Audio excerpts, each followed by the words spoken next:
नमस्कार दोस्तों, हमारे चैनल पर आपका स्वागत है जहां आपको अपने प्रश्नों का उत्तर हमारे पुराणों से मिलता है। आज का प्रश्न बहुत ही संवेदनशील है और इसीलिए इंस्टाग्राम पर सिर्फ 8 सेकंड के अंदर इसका उत्तर देना उचित नहीं। इसका उत्तर जानने से पहले हमें समझना होगा कि कास्ट या जाति का अर्थ क्या है। देखिए, वेदों और पुराणों में पहली बात तो कास्ट जैसा कुछ है ही नहीं।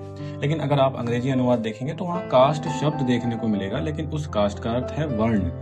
वेदों में 4 वर्णों का उल्लेख है जिन्हें मनुष्य के गुणों और कर्मों के आधार पर बनाया गया। वे 4 वर्ण हैं: ब्राह्मण, क्षत्रिय, वैश्य और शूद्र। लेकिन आज के युग में पता नहीं कितनी सैकड़ों कास्ट अस्तित्व में आ गई हैं जो इंसानों ने बनाई हैं। तो अगर आपका प्रश्न ये है कि क्या एक बनिया किसी चमार से या किसी नाई से शादी कर सकता है, तो ये प्रश्न ही गलत है। बनिया, चमार, भंगी, नाई, पंडित, जाट, गुर्जर, राजपूत आदि समेत अन्य जितनी भी जातियां और जनजातियां हैं, वे सभी ना तो वेदों में हैं और ना ही पुराणों में। सिर्फ 4 ही कास्ट या वर्ण हैं और अन्य कोई भी नहीं। अब किसी का वर्ण उसके गुणों और कर्मों के आधार पर तय होता है, लेकिन वर्ण की शुरुआत आपके जन्म से ही हो जाती है, क्योंकि आपका जन्म आपके पिछले कर्मों के आधार पर होता है। तो वर्ण कहीं ना कहीं अप्रत्यक्ष रूप से जन्म आधारित भी है, लेकिन जन्म सिर्फ एक शुरुआत है। उसके बाद आपके पूरे जीवन काल में आपका चरित्र, गुण और कर्म आपके वर्ण को परिवर्तित कर सकते हैं। जी हाँ, अगर आप एक ब्राह्मण के घर पैदा हुए हैं लेकिन आपने अपने जीवन में सारे कर्म एक शूद्र वाले करे हैं, तो आप एक शूद्र ही होंगे। अब पुराणों में वर्णों के आधार पर 2 तरह के विवाह हैं: अनुलोम और प्रतिलोम विवाह। अनुलोम विवाह का अर्थ है किसी पुरुष का अपने वर्ण या उससे नीचे वाले वर्ण की महिला के साथ विवाह। प्रतिलोम विवाह का अर्थ है किसी पुरुष का अपने वर्ण से ऊंचे वर्ण वाली महिला के साथ विवाह। प्रतिलोम विवाह को हमेशा निम्न स्तर का माना गया है। प्राचीन भारतीय विचारों, विशेषकर आयुर्वेद और शिव गीता तथा पद्म पुराण जैसे शास्त्रों के संदर्भ में यह माना जाता था कि संतान के शरीर और गुण दोनों ही माता पिता से प्राप्त होते हैं और हर एक की विशिष्ट भूमिका होती है। आयुर्वेद के अनुसार मनुष्य शरीर 7 धातुओं से मिलकर बनता है, जिनमें से 3 पिता से और 4 माता से आते हैं। तो इसमें पिता का योगदान देख लेते हैं।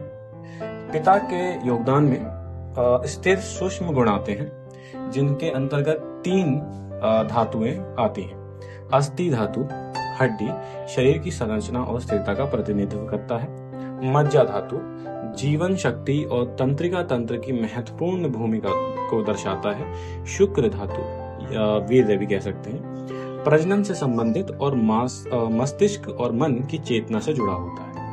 इन गुणों को स्थिर और सूक्ष्म माना जाता है, जो संतान के आध्यात्मिक और मानसिक पहलुओं में योगदान करते हैं। अब माता का योगदान देख लेते हैं। इनमें माता के योगदान में गतिशील बाहरी गुण आते हैं, जिसके अंतर्गत 4 धातु हैं। रस धातु शरीर को पोषण और संरक्षण प्रदान करता है। रक्त धातु जीवन और पोषण के लिए महत्वपूर्ण है। मांस धातु मांसपेशियां शक्ति और रूप प्रदान करता है, बाहरी सौंदर्य। और मेधा धातु वसा सुरक्षा और ऊर्जा भंडारण प्रदान करता है। इन गुणों को गतिशील और भौतिक माना जाता है, जो शरीर के भौतिक रूप का निर्माण करते हैं। अब देख लेते हैं कि हम प्रतिलोम विवाहों में जीन पूल के पतन का क्या विश्वास है। देखिए, अब ऐसा क्यों है कि प्रतिलोम विवाह को निम्न स्तर का माना गया। इससे धातुओं में असंतुलन पैदा हो सकता है। यह माना जाता था कि जब उच्च जाति की महिला, जिसे पवित्र या अधिक परिष्कृत माना जाता था, निम्न जाति के पुरुष से विवाह करती है, तो पिता से प्राप्त होने वाले स्थिर और सूक्ष्म गुण जैसे हड्डी, मज्जा और वीर्य संतान में अपेक्षित उच्च स्तर से मेल नहीं खा सकते, जिससे संतान के शारीरिक और आध्यात्मिक गुणों में गिरावट हो सकती है। आध्यात्मिक और सामाजिक प्रभाव। जाति व्यवस्था के साथ आध्यात्मिक शुद्धता की धारणा गहराई से जुड़ी हुई थी। चिंता यह थी कि जातियों के बीच असमानता, विशेषकर जब उच्च जाति की महिला निम्न जाति के पुरुष से विवाह करती थी, तो आध्यात्मिक गुणों में गिरावट हो सकती है, जिससे जीन पूल की गुणवत्ता में कमी आ सकती है। सामाजिक व्यवस्था का संरक्षण। इन मान्यताओं का उद्देश्य सामाजिक व्यवस्था और जाति की सीमाओं को बनाए रखना भी था, जिसे पीढ़ियों के बीच आध्यात्मिक और भौतिक गुणों के संतुलन के लिए आवश्यक माना जाता था। तो पद्म पुराण की शिव गीता में बताया गया है कि पिता से प्राप्त स्थिर और सूक्ष्म गुण जैसे हड्डी, मज्जा और वीर्य मस्तिष्क और मन की चेतना में योगदान करते हैं, जबकि माता से प्राप्त गतिशील और बाहरी गुण जैसे लसिका, रक्त, मांसपेशी और वसा शरीर के भौतिक रूप का निर्माण करते हैं। आत्मा हालांकि व्यक्ति की अपनी होती है, तो यह विश्वास प्रणाली इस तर्क का आधार बनती है कि प्रतिलोम विवाह से असंतुलन हो सकता है।